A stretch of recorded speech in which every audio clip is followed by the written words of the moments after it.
versículo em 1 João, ainda aí nessa mesma carta, capítulo 1.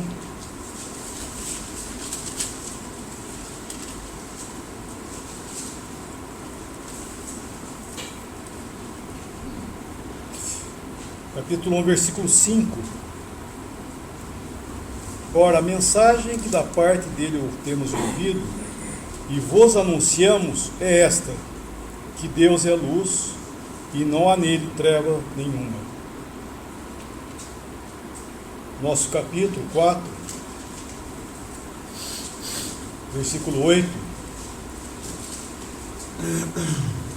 Aquele que não ama não conhece a Deus, pois Deus é amor.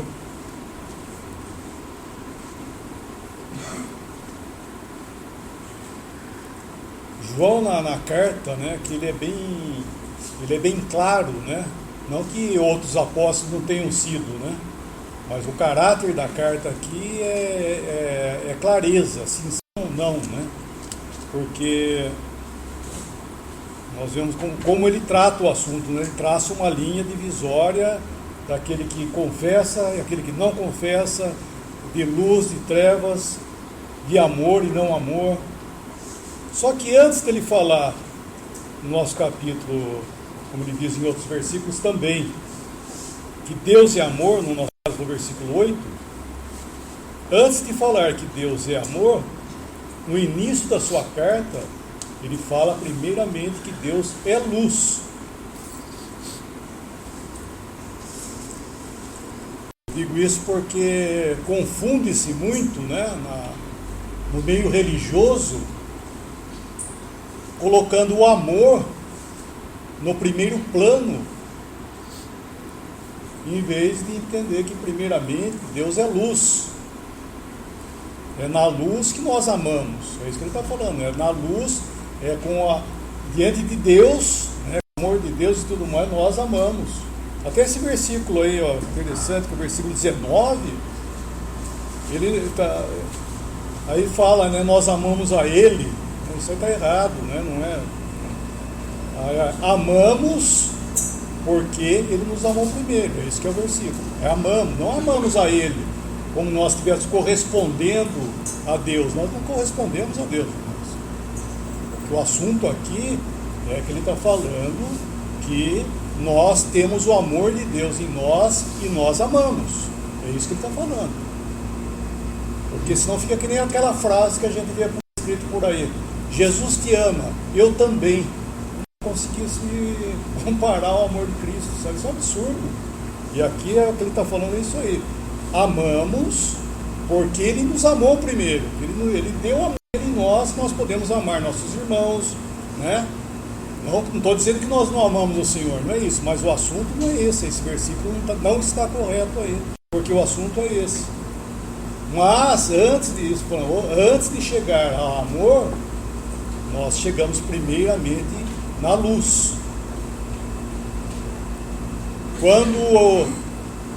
Quando houve a queda aqui, lá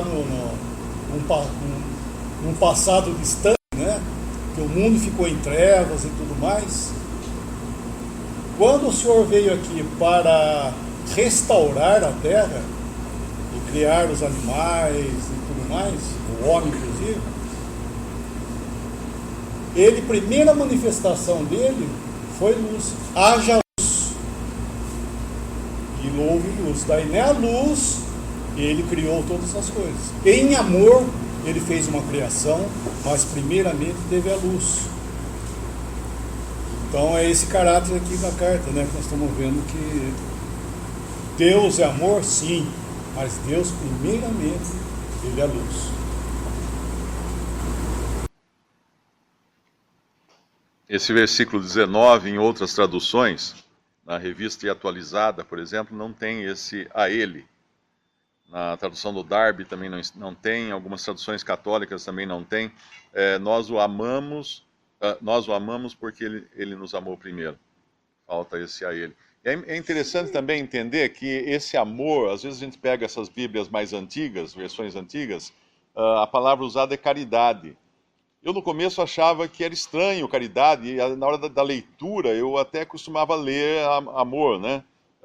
por exemplo, aqui no versículo 16, nós conhecemos, nós conhecemos e cremos no amor que Deus tem. Deus é caridade, e quem está em caridade está em Deus e Deus nele. E algumas outras passagens falam da caridade. E é interessante porque a palavra amor no Novo Testamento, no grego, ela tem diferentes palavras para designar cada situação. E, infelizmente, nós não temos todas as palavras usuais da nossa língua que representem exatamente o que quer dizer no original grego. Então, em muitas Bíblias, a maioria delas eu acredito, tudo é colocado amor. Mas amor pode ser eros, por exemplo, que é amor sexual, né, de cunho sexual. Pode ser caridade, pode ser filo, né, que eu acho que é o amor fraternal, de irmão, amor familiar. Então eles têm diferentes conotações, esse amor. Mas a caridade é uma palavra que deixa muito boa assim, a noção de amor, do amor de Deus. Porque nós fazemos caridade para quem não tem nada, né? Uma pessoa que pede uma esmola, vou fazer uma caridade para aquela pessoa. O que é? Nós que temos o dinheiro damos para aquele que não tem. Essa basicamente é a caridade. Nós damos a comida para aquele que está com fome. Essa é a caridade. E quando nós entendemos que nós não temos nada e que só podemos receber qualquer coisa, a salvação, começando pela salvação, por graça somente, porque Deus tem a salvação, nós não temos. Então Ele nos dá a salvação quando nós cremos em Cristo, e isso é um ato de caridade, é a graça que dá para nós aquilo que nós não merecemos, por nossas próprias obras e meios e justiças, e não nos dá aquilo que nós mereceríamos, que seria juízo, né? Porque daí a misericórdia de Deus não nos deixa ir a julgamento, porque aquele que crê não será julgado, não entrará em julgamento. E outro dia até tinha uma pessoa espírita, né, que mandou para mim uma frase, querendo afirmar a sua doutrina, a sua crença, e ela disse para mim, olha, mas fora da caridade não há salvação.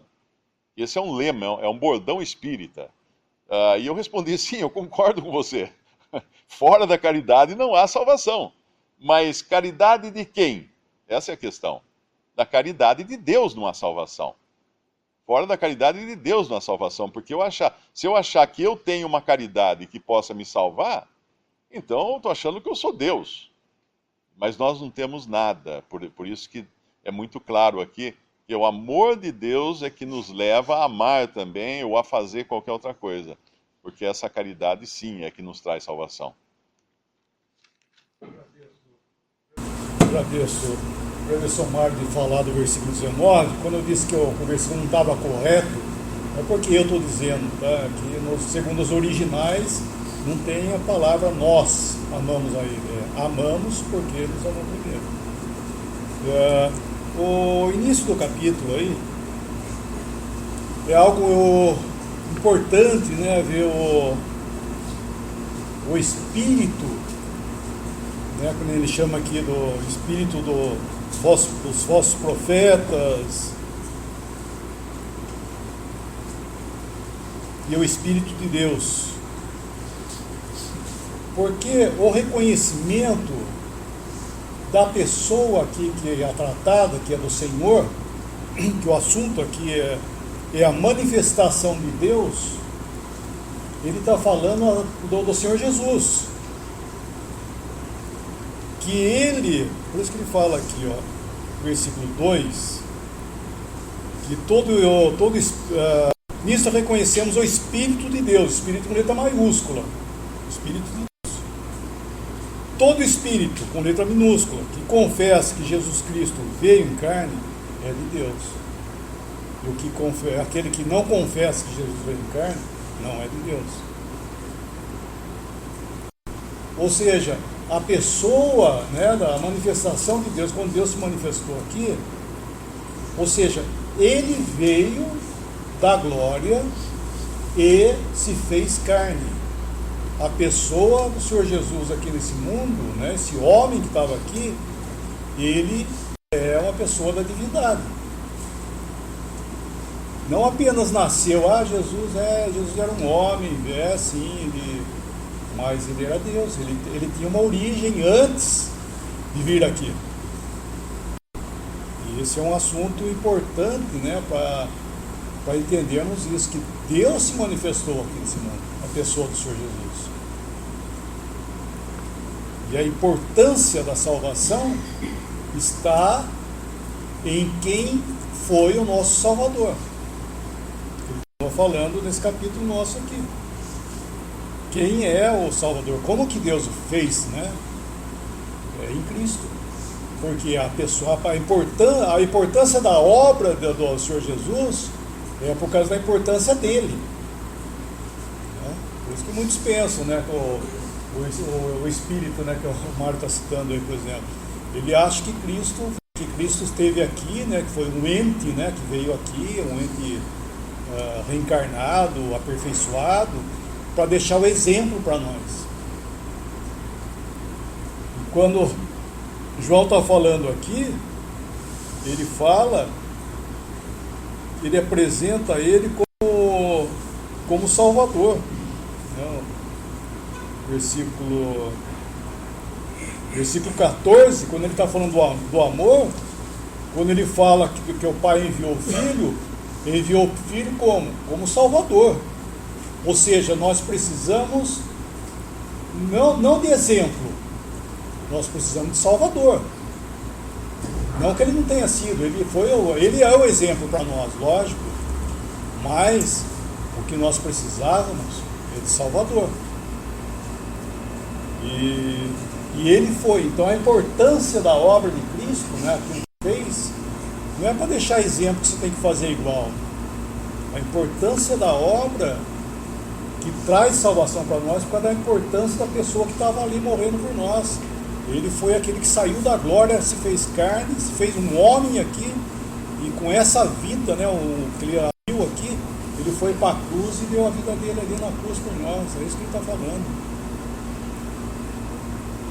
Porque o espírito que ele está falando aqui, o espírito do anticristo, porque o anticristo, quando ele vier, a primeira manifestação dele, ele vai dizer que ele é o Cristo. Só que daí ele vai assumir uma posição de dizer que ele é Deus. Ele vai se sentar lá em Jerusalém, no santuário, no trono, né, tomando uma posição de trono, dizendo que ele é Deus. Esse é o espírito do anticristo. Então, por isso que ele está falando aqui, que o princípio, né, a doutrina do anticristo, primeiramente, é negar essa divindade do Senhor. Pode falar o que você quiser dele, mas que ele não é Deus. É isso que ele está falando. Você pode falar o que quiser. Pode falar que qualquer coisa que ele seja, menos que ele é Deus. É isso que é o espírito do anticristo.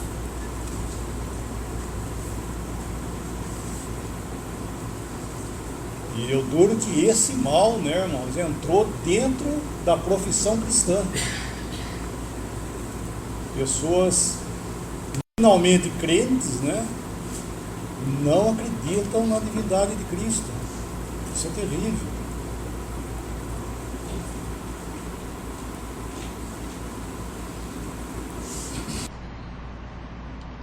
O apóstolo estava avisando sobre os perigos que viriam, né, para os cristãos, falando porque era tão evidente a presença do Espírito Santo na terra e aquilo que ele faria por intermédio dos apóstolos, dos discípulos e também de outros, dos santos em geral, era tão evidente que seria fácil serem enganados os cristãos, porque atribuiriam tudo, então, já que era o Espírito fazendo algum poder que se manifestava, os cristãos então poderiam cair muito bem no erro de aceitar qualquer espírito. Nós notamos aqui que esse espírito fala com letra minúscula, né? Porque esse espírito podia ser um espírito de demônio até, e poderia ser o espírito do próprio homem também, que também se manifestaria e tentaria enganar. Então ele dá algumas formas de detectar se esses espíritos eram de Deus realmente, se era pelo Espírito Santo que alguém estaria falando, ensinando, profetizando, ou se era por espíritos humanos ou malignos. Por isso que ele fala no final do versículo 1, né? No começo: amados, não creiais a todo espírito, mas provai se os espíritos são de Deus, porque já muitos falsos profetas se têm levantado no mundo. Espíritos de falsos profetas falariam coisas contra Cristo, como nossos irmãos estão explicando. E aí ele fala: nisto conheceis o Espírito de Deus. O Espírito com letra maiúscula está se referindo ao Espírito Santo, porque ele fala o Espírito de Deus. Todo espírito que confessa que Jesus Cristo veio em carne é de Deus. E isso aqui, todo espírito com letra minúscula, que confessa que Jesus Cristo veio em carne, é de Deus. O que implica isso? Esse espírito de uma pessoa, aqui se refere a isso, um espírito de uma pessoa que confessa que Jesus Cristo veio em carne, é de Deus. Não é fácil um espírito, uma pessoa falar: não, Jesus Cristo veio. Mas o que ele está especificamente dizendo aqui? Porque nós temos que ver que a linguagem de João, muitas vezes ela é abstrata, mas ela é principalmente absoluta. Ele põe divisão, as coisas certas e coisa errada, e não tem meio termo, não tem nada que venha a deixar confuso. Ele fala abstrata e fala categoricamente.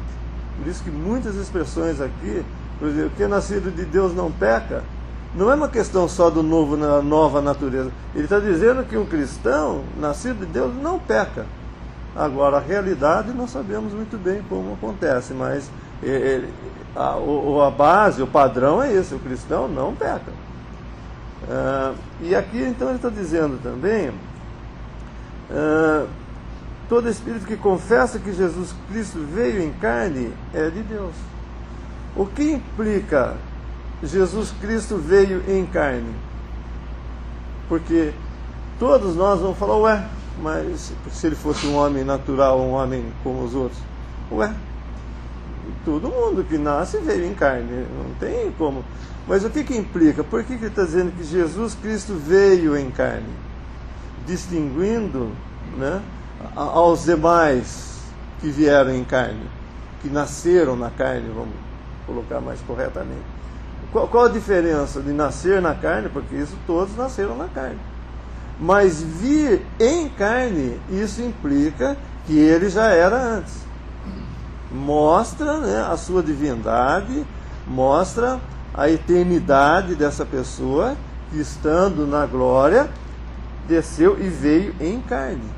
Nasceu da Virgem Maria, como esse ente santo que nasceu, ele já existia antes. Ao passo que os demais homens também nasceram na carne, mas não existiam antes.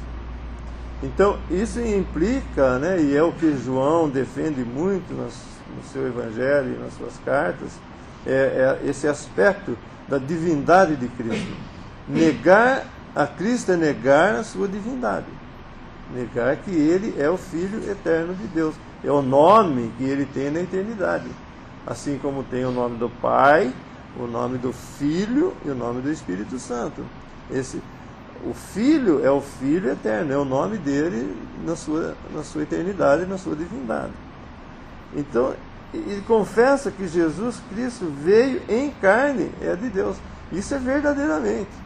Que um Espírito para confessar que Jesus Cristo é Deus e veio em carne, é uma afirmação verdadeira e digna de crédito. E os que negam isso, claramente, não devem ser tidos como verdadeiros. Esses espíritos são malignos, porque, inclusive, uma das maneiras que nós temos para detectar um espírito humano ou maligno, seja, é se esse espírito está falando para a glória de Cristo. Então, quando o ministério de alguém, como que nós recebemos e isso encontra acolhida em nós, o nosso espírito, quando ele é de Deus? Porque glorifica Cristo, tira toda a glória do homem, ou de Satanás, ou do mundo, qualquer coisa, e leva o espírito, o pensamento, para a glória de Cristo. Então, essa é a maneira que nós muito facilmente detectamos. Nós vimos sobre a unção do Espírito no capítulo anterior, e que nos mostra, a unção nos mostra que quem está falando, se está glorificando a Cristo, é o Espírito de Deus que está fazendo isso. Porque o espírito humano, o espírito maligno, vai sempre levar, e às vezes muito sutilmente, né, a glorificar a um homem, a Satanás, ou a um ídolo, ou qualquer coisa, e não a Cristo somente. Então é um ensino que o apóstolo está falando, um aviso, né, para que os cristãos soubessem realmente. Porque hoje nós temos, né, a palavra de Deus, nós vemos se alguém está falando e está glorificando a Cristo, se esse Espírito é verdadeiro, porque nós temos a palavra de Deus, comparando, né, lendo e vendo, está glorificando a Cristo, está segundo a palavra de Deus, então é de Deus. Mas muitos têm saído e falado com um Espírito que não é de Deus. Por isso que ele fala do anticristo, que todo espírito que não, versículo 13, todo espírito que não confessa que Jesus Cristo veio em carne não é de Deus. Isso é negar a divindade de Cristo. Mas esse é o espírito do anticristo, do qual já ouvistes que há de vir, e eis que já está no mundo. Ele não está dizendo que o anticristo já está no mundo, mas ele está dizendo que o espírito do anticristo já está no mundo. Porque esse anticristo que pessoalmente virá, né, na grande tribulação, o espírito que opera nele já está no mundo. É isso que o apóstolo está explicando. Muitos podem até ter um pensamento errôneo disso, mas a realidade é que esse espírito já se encontra no mundo. Embora o anticristo possa não estar aqui ainda, mas ele vai se manifestar um dia. Nós não sabemos quando termina esse tempo da graça e quando começa então o princípio das dores e grande tribulação, na qual esse espírito, ou melhor, essa pessoa vai se manifestar em pessoa mesmo. Mas o espírito dele já está no mundo negando, tentando levar as pessoas com muitos enganos, muita sutileza, a negar a divindade dessa pessoa, de Cristo. E há uma outra coisa interessante, no final do versículo 3, do qual já ouvistes que há de vir, e eis que já está no mundo.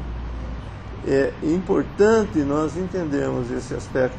Ele há de vir, que é a pessoa mesmo, pessoalmente, e o espírito dele que já atua, que aliás vai estar nele também, mas é um espírito que já atua aqui. Então João faz muitas vezes essa separação, né, daquilo que há de se manifestar pessoalmente e aquilo que já opera no mundo hoje, com o intento de enganar, fazer prevalecer a mentira e levar a muitos, né, ao engano.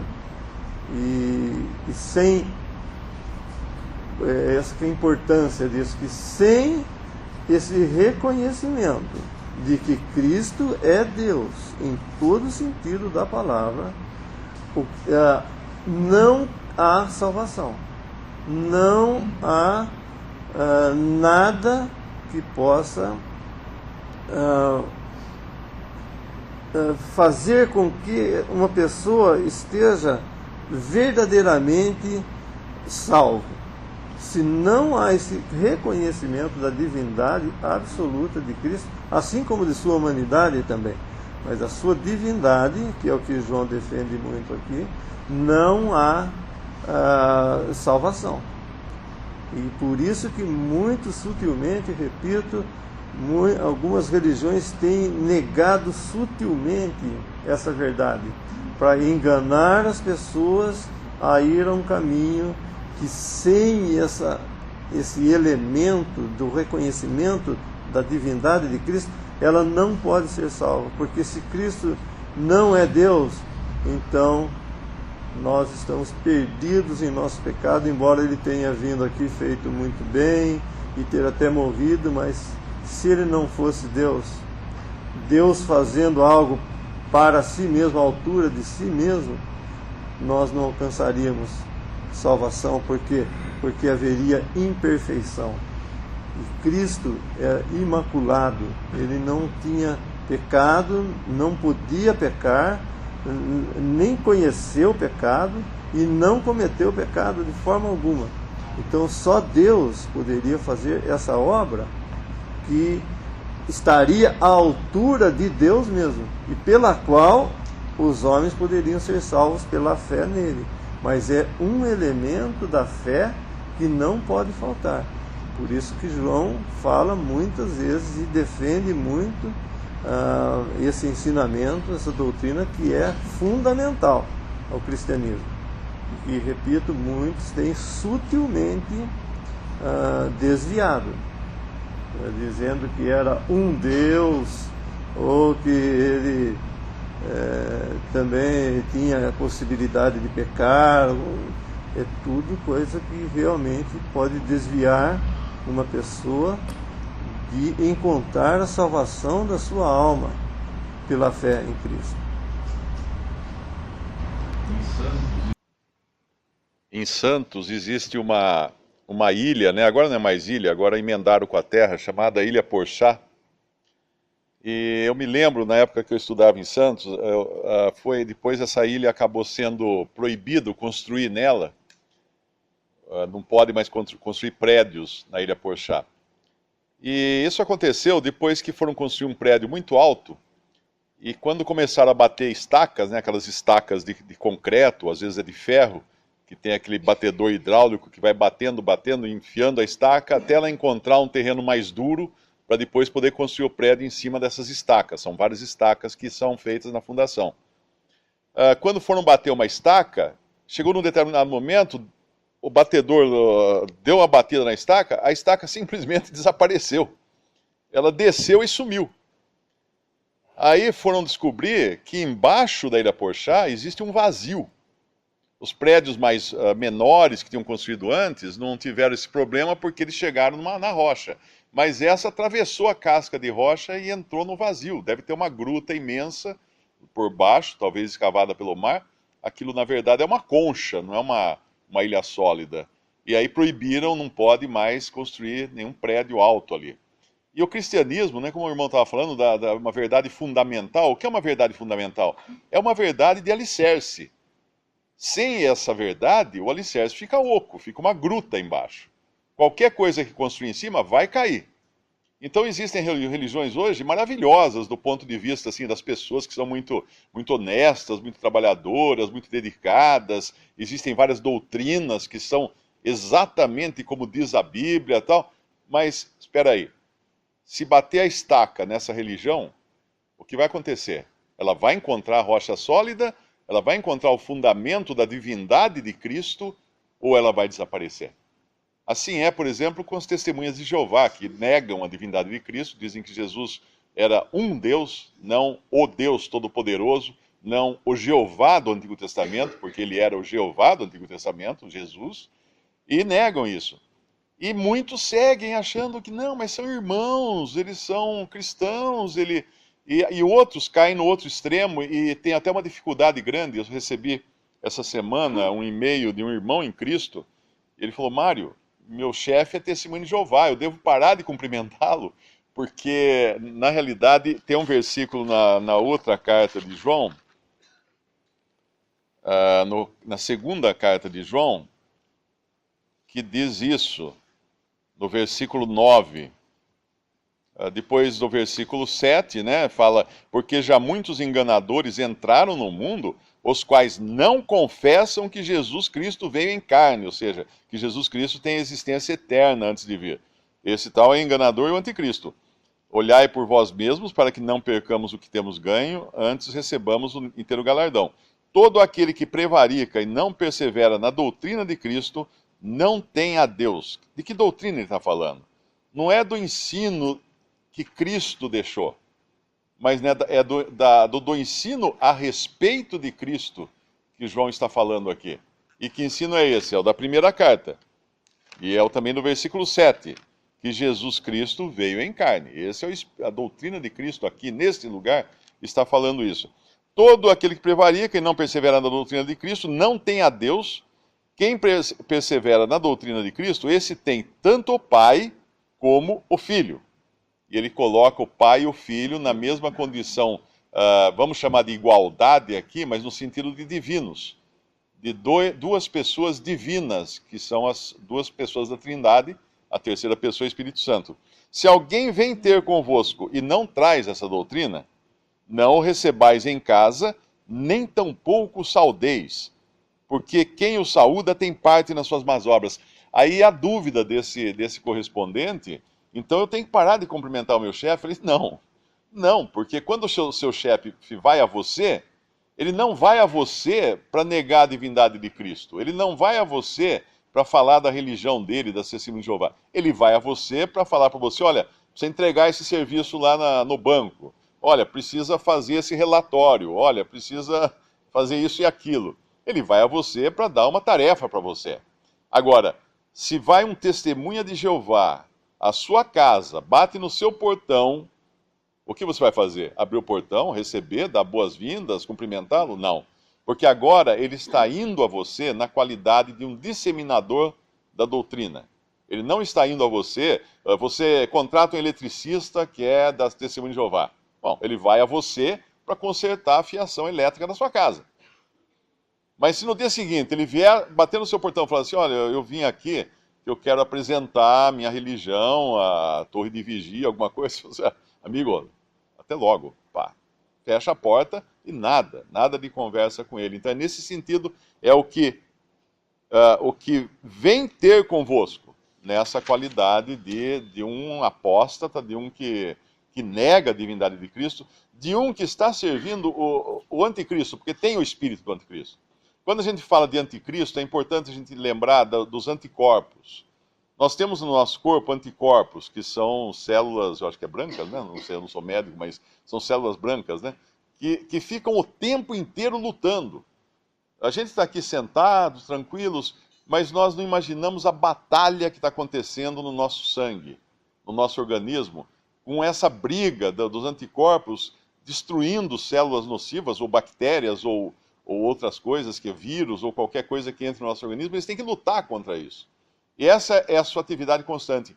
Da mesma forma, a atividade constante do anticristo e da sua disposição é negar Cristo. Pode vir num pacote muito bonito de cristianismo, com versículos bíblicos, com estudos bíblicos, com livros e teorias, mas no fundo da questão é oca. A base é oca, porque falta ali a divindade de Cristo. Se bater a estaca vai desaparecer. Outra dúvida que normalmente acontece é esta: mas espera aí, se fala que Jesus Cristo veio em carne, como é que ele poderia vir em carne? Porque algumas religiões dizem que ele não veio em carne, mas veio apenas como um espírito concretizado aos olhos das pessoas, mas não seria aquela uma carne real, não seria um corpo físico. Por quê? Porque tem algumas passagens da Bíblia que falam que a carne é uma coisa ruim, né? Nós não devemos andar na carne, nós não devemos fazer as coisas na carne. Paulo fala, em mim, isto é, na minha carne, não há bem algum. Então, como Jesus poderia ter vindo em carne? Porque carne na Bíblia também tem mais de um significado. A carne que está falando aqui é um corpo físico de carne, ossos e sangue, que ele veio aqui nesse mundo. A carne que Paulo fala é a nossa velha natureza pecaminosa, que caiu em pecado e foi arruinada pelo pecado e foi condenada na cruz quando Cristo morreu na cruz por nós. Agora, a ideia de que carne seja ruim, no sentido de corpo humano seja ruim, é uma ideia oriental, mística, do misticismo oriental, que foi adotada pelo cristianismo. Por isso que você encontra na história do cristianismo aqueles monges, aquelas pessoas que se flagelavam, davam chicotada nas costas, aqueles que se vestiam com roupas cheias de prego por dentro para castigar sua carne, para não cair em tentação, porque vinha essa ideia de que tudo que é do mundo material é ruim, que as únicas coisas boas são as coisas espirituais, as coisas materiais são ruins. Mas o problema é que quando Deus criou o mundo, quando ele criou o Éden, todas as coisas que estavam ali, os animais, tudo, ele falou assim, é bom, é bom, é bom, é bom. Sempre que ele terminava de criar alguma classe de coisas, ele falava, era bom. E quando ele criou o homem e a mulher, porque ele só vai falar isso depois de criar a mulher, tirada da costela de Adão, ele não fala antes só, ele fala depois, ele diz, é muito bom. É muito bom. Quando ele criou o ser humano, e aí inclui homem e mulher, ele disse, é muito bom. E ele criou o ser humano num corpo de carne e ossos, um corpo que, segundo o padrão de Deus, a afirmação de Deus, é muito bom. O que aconteceu é que esse corpo foi detonado pelo pecado. E o que aconteceu também é que essa natureza adâmica, que nós herdamos de Adão, foi arruinada pelo pecado. Então é bom fazer essa distinção, porque quando Cristo veio em carne, ele veio num corpo humano, sim, mas sem pecado. Absolutamente sem pecado. Por isso que ele foi gerado do Espírito Santo no ventre de uma virgem. Ele não veio, espiritualmente falando, ou vamos chamar assim, como herdeiro de Adão no pecado. Não, só nós somos assim, herdeiros de Adão. Mas Cristo veio sem pecado, ainda que num corpo físico, um corpo de carne. E quando ele ressuscitou, ele não ressuscitou numa figura etérea, né, como alguns afirmam, algumas religiões ditas cristãs também dizem. Não, ele ressuscitou, mas não foi num corpo. Aquilo ali era apenas uma visão. Tem até um nome que eles falam, isso eu não lembro agora, quando dentro do Espiritismo existe isso, eles falam daqueles espíritos que se materializam na frente das pessoas. Eles têm um nome para esse tipo de matéria que eles chamam ali, e muitas religiões cristãs vão nesse engodo, né, nesse engano, afirmando que Jesus não ressuscitou de verdade. Mas ele simplesmente aparecia como se fosse um anjo, num corpo translúcido ou visível apenas momentaneamente. Não. Nós temos hoje um homem de carne e ossos no céu. Um homem de carne e ossos. Ele era palpável. Ele podia ser tocado pelos discípulos. Ele comia na frente dos discípulos. Ele deixava muito claro, ele fala, eu não sou um espírito, no sentido de uma assombração. Veja que eu tenho carne e ossos, ele fala para os discípulos. E por que ele tinha que ressuscitar num corpo de carne e ossos? Porque essa nova criação de Deus, se alguém está em Cristo, nova criação é uma nova criação de pessoas com corpos de carne e ossos. Nós vamos ressuscitar num corpo de carne e ossos. Alguém fala assim, mas...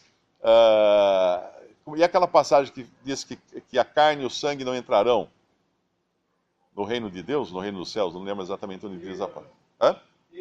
Não herdarão o reino. A carne e o sangue, não. Porque quando Jesus fala, vejam que eu tenho carne e ossos. Carne e ossos. Ele está falando de outra coisa. Então nós estaremos no céu, sim, com nossos corpos ressuscitados ou transformados de carne e ossos, a semelhança do corpo de Jesus que ele tem agora. um corpo que não vai mais adoecer, não vai mais morrer, e mais importante do que tudo, um corpo habilitado a viver fora do tempo, porque não haverá mais tempo também. Nós vivemos no tempo hoje, nas coisas. A nossa mente é uma mente que vive no tempo. Nós pensamos em termos de começo, meio e fim. Nós pensamos em história, o que passou, o que está acontecendo, o que vai acontecer. Mas nós estaremos fora do tempo, não sabemos nada quase sobre essa vida fora do tempo. Isso será nos novos céus e na nova terra, que a palavra fala apenas, acho que em 3 versículos da Bíblia, ou 2 ou 3 versículos. Não tem informação porque nós não iríamos entender. Mas bom frisar isso, primeiro, que, como o irmão falou, as religiões que afirmam ou tentam negar a divindade de Cristo são sem fundamento, não são cristãs no sentido bíblico da palavra. Segundo, a carne que Cristo veio sem pecado, ele não pecou, não podia pecar, jamais pecaria. E entender então que existe essa batalha constante no mundo, e hoje entrou no mundo cristão, para negar a divindade de Cristo. Se alguém vier trazer um monte de conversa, doutrinas e costumes da religião, etc, etc. Primeira pergunta, você crê que Jesus é Deus e homem? Se você escutar um não, encerra a conversa ali. Nem perca tempo continuando a conversa.